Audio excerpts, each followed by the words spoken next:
it's my great pleasure to welcome Reverend Elizabeth Stamper, who will be speaking to us today about meditation for a wholehearted, embodied spirituality. Hi, everyone. Good morning. I was going to start off behind the podium because I was going to have my notes in front of me. But a little way into the service, I realized I didn't have my notes. And when I realized that, then I snuck back to the back where my bag was. And the notes weren't in there either.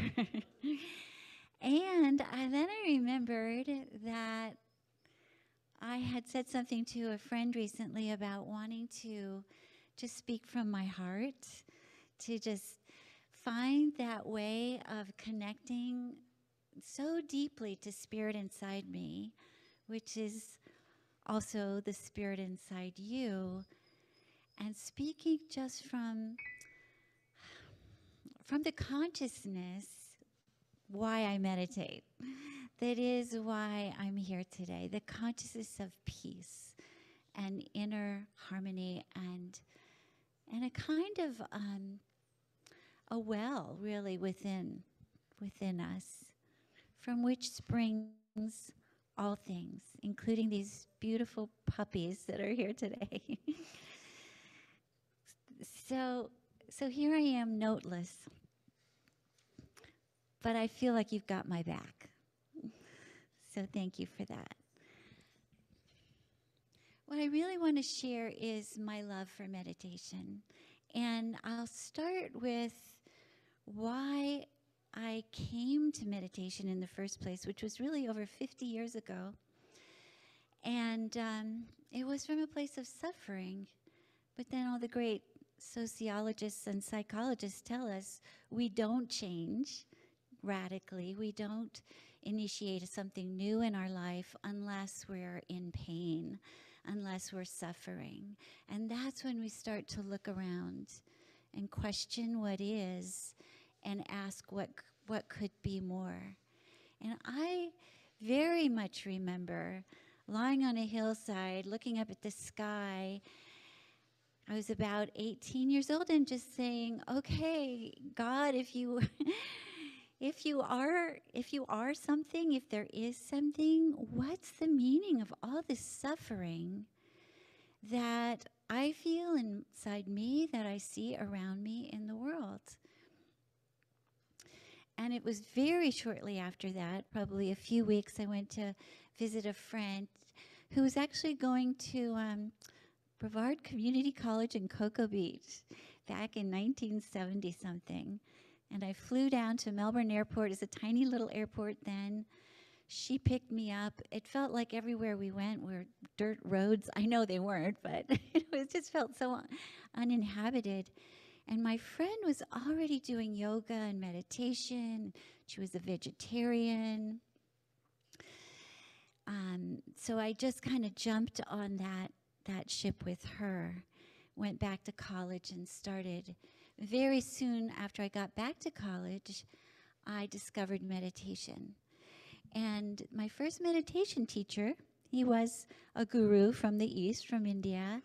And the whole weekend that I spent getting initiated, getting the training or the teaching and how to focus your mind. And it was a lot of inspiration. Actually, there were about 40 some of us who were crowded.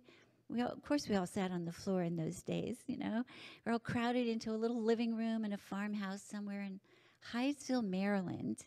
And all weekend, from sunup, to sundown, we were just being inspired and instructed on how to take this wandering mind, this wandering heart, and focus it in a way that would connect us to ourself, to our deepest self, to not something out there, not something beyond our own present embodiment, but something deep, deep inside us, past the wandering mind, past the wandering heart.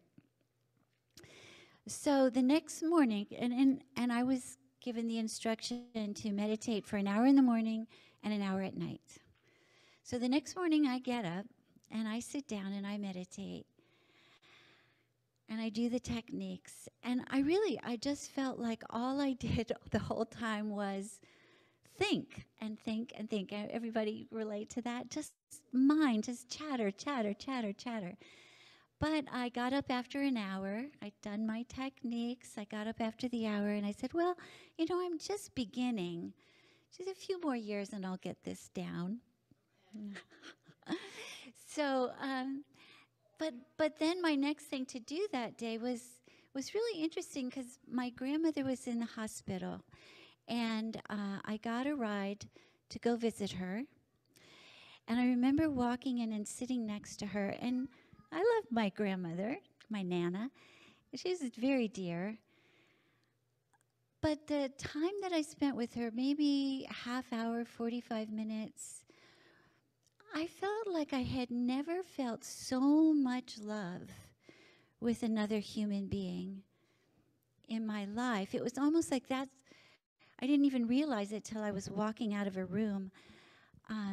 We didn't talk about anything beyond what was just happening, but I, in hindsight, I would say my heart was more open and I was more present with her, and that allowed me to feel and express and receive the depth of love and have that be really no distraction, no how I should be talking or I don't know, no superficial stuff. It was just like, and it didn't really matter what we talked about because everything that was flowing between us was just love. And then I walked out of the hospital and I'm waiting for my sister to come pick me up. And again, this is after one session of trying to meditate by myself that morning and feeling like a complete failure doing it. But I walked out of the hospital all aware of like, wow, that was love.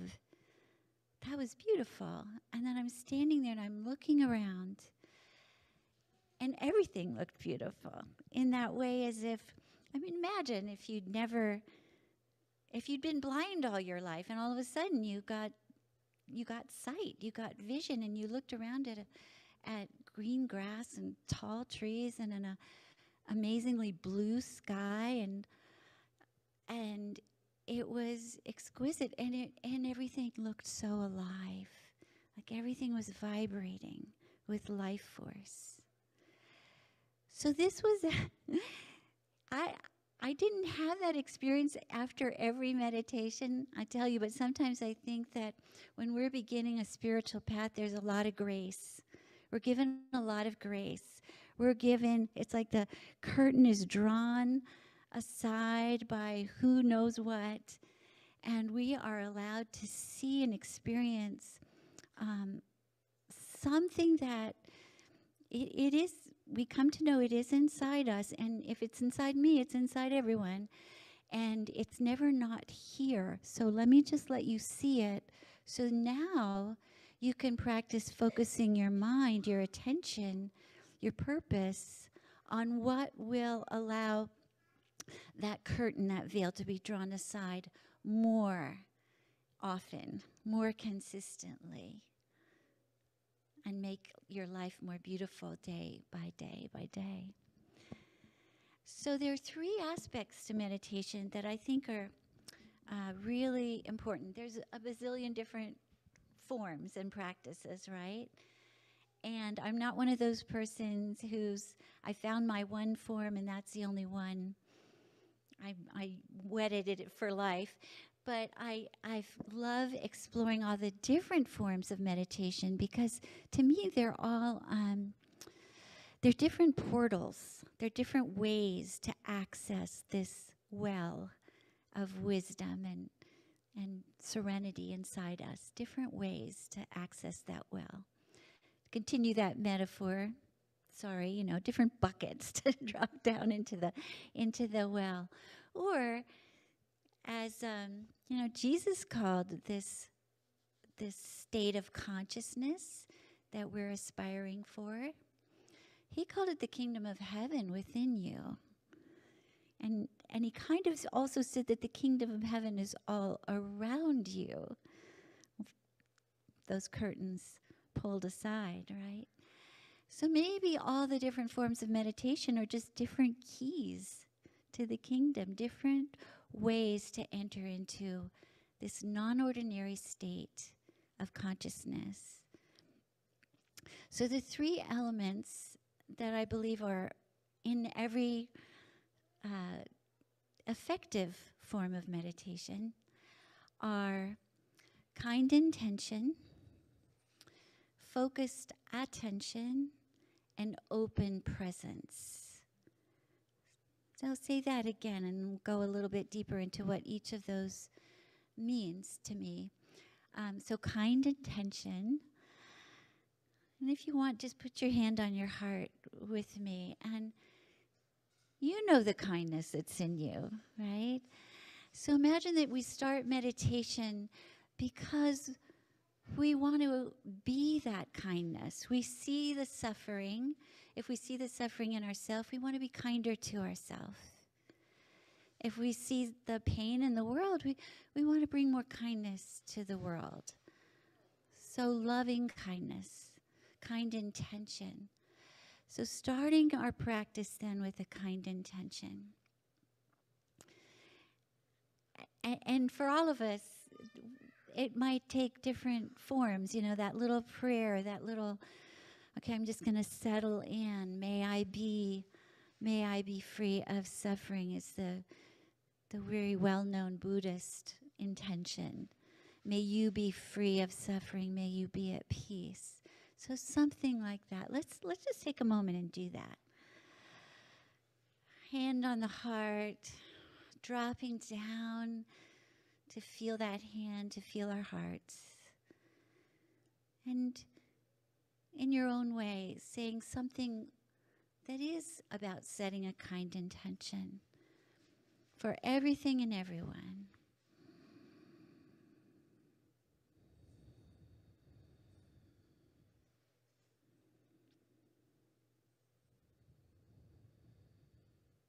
And then breathing right inside the heart. Every breath, just giving, nourishing that intention. Nourishing your heart, nourishing that kind intention. May we all be free of suffering and fear. May we all be centers of peace in our world.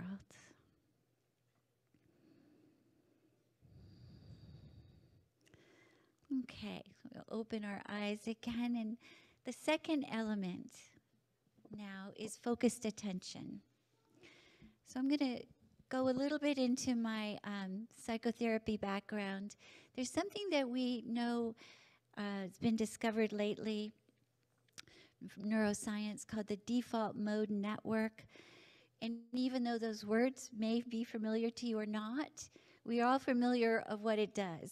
The default mode network is the system in our brain, the network of neural connections in our brain that our brains go into, where our thinking goes when we're not specifically focused on a topic or a task. You know, there's a lot of things we can do kind of on automatic, like when you're driving a car, maybe when you're washing the dishes, you're just walking through your house or doing laundry, that don't require a lot of focus, right? So during those times, what does our brain do? Where does our mind go? It just starts thinking about this and that and the other thing.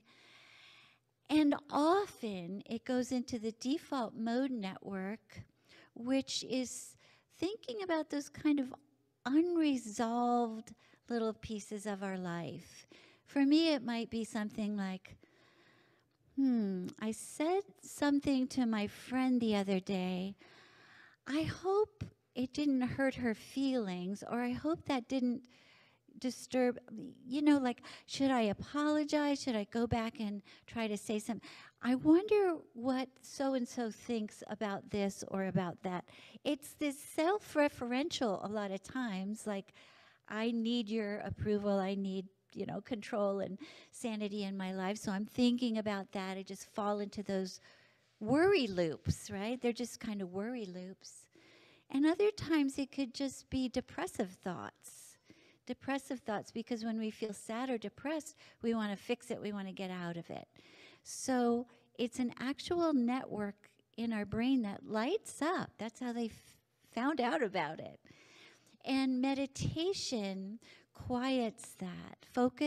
Our focused attention, any kind of focus, actually, we'll stop worrying. Any kind of focused on the television show, focus on the book you're reading.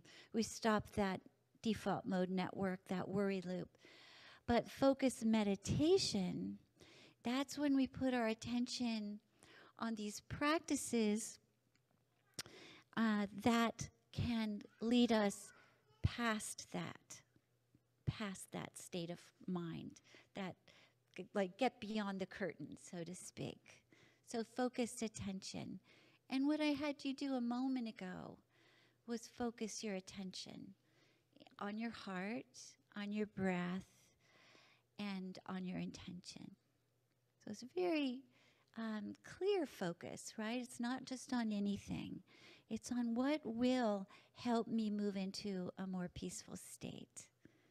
Music, that's a good one to focus on and meditate with, right? If it's beautiful, uplifting music like we heard today. So the third element is open presence or open awareness. Open awareness, what does that mean?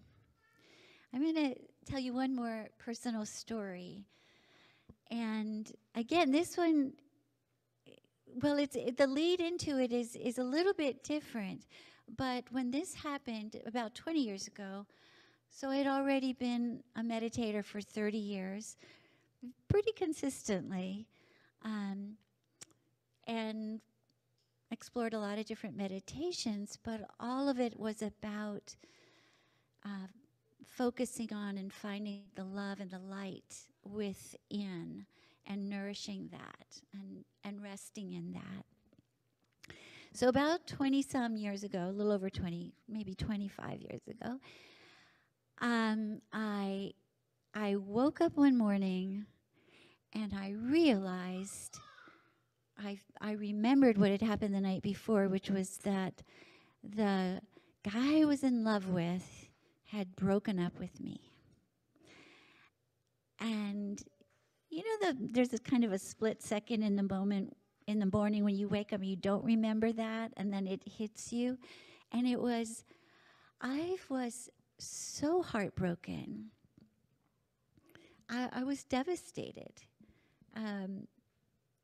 For some reason, and this is how sometimes our old stories can delude us, right? I really thought this was the one.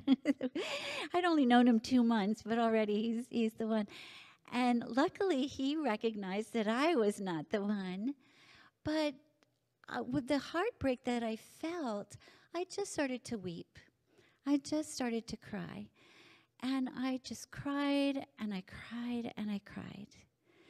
Now, I was raised an Army brat, military, stiff upper lip. And I was also raised in the same culture that you all were mostly raised in, I'm guessing, which is you stop crying at some point in your childhood. You get the message that you're a big girl now, or you're a big boy, or you stop crying. Even though sad things keep happening, even though tragedies keep happening, we stopped crying. And I started to learn how to cry again once I got into therapy. You don't think that you're going to learn to cry in therapy, do you? That's one of the benefits. Because crying is what we need to do when we're sad. It's the natural expression of our body, mind, and emotional being. So I cried and cried and cried, and I think it was the first time I had ever allowed myself to cry it all out. Like, just to not stop it, not stop the tears. Like, okay, that's enough now. Maybe it was because I knew what was looking forward to me was doing my taxes that day, and I was like, I didn't really want to, I didn't want to go do my taxes, but probably not. I just allowed myself to cry it out until I was completely empty. And there were no more tears. I was just kind of empty. And I'm lying on my bed, and my eyes are closed. I'm not really thinking. I'm just quiet and inside. And very slowly I started to notice a light. Very slowly, and I'm thinking, well, I'm here, my eyes are closed, but I have a nice big sliding glass doors. It probably just means that the sun has come out from behind the clouds, and that's why it's lighter. But it kept getting lighter. And it got lighter, and as I let myself release or relax, surrender into this light, I started to realize that I was feeling that the light was holding me, and that it was love. There wasn't any difference between light and love in that moment. It was love. Love was holding me. Love was holding me. And I was in such a deep peace, and my mind wasn't thinking about anything. I was just, maybe the thought was, if God could hold you, it might feel like this. And then the next thing that I was aware of was I heard a bird singing outside. And I love birds. Who doesn't love birds? And the sound was beautiful. But this was the most beautiful I had ever heard, this bird. And I realized as I was listening that I was feeling the vibration of the bird song through my body. So we do know that sound is vibration, right? We know sound is vibration. We usually just think about it as the vibration that's hitting our eardrums.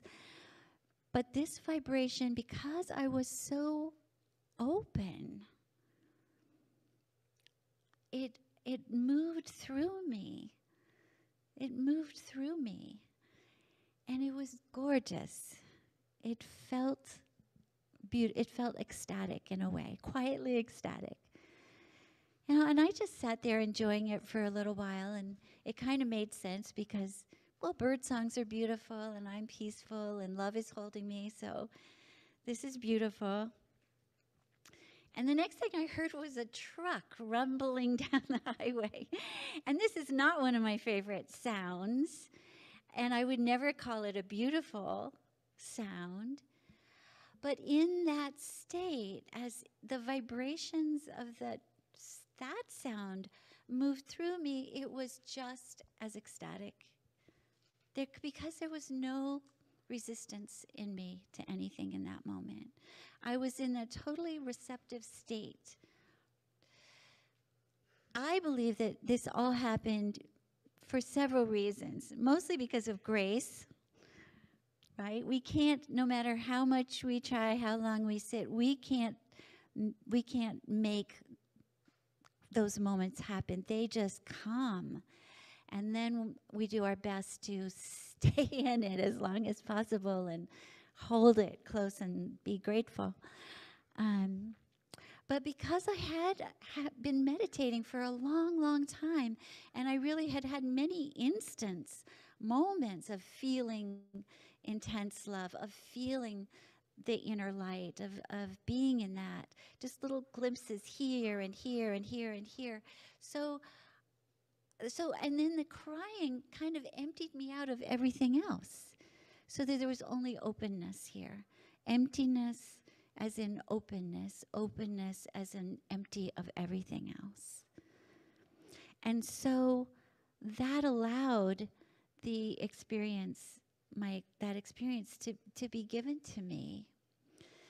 And again, that was the illustration for the third element. Remember the first, kind intention, the second, focused attention, the third, open awareness, open presence.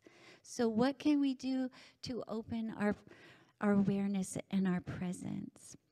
I'm going to stop in a second here and just say that when I chose the title for today's talk, I put meditation for a wholehearted and embodied practice. And I feel this for those of you that do Tai Chi, that do yoga, those of you that dance to feel spirit or sing, you know that the body's involved in the spiritual experience. And the open presence to me is the best when it's an embodied presence. When I can be right here standing in my legs, speaking with my voice inside this skin, and yet also feel like there's no separation between us. You can be over there in your skin and carrying your interesting history and inclinations. And you don't have to change for me to be happy. I don't have to change for you to be at peace.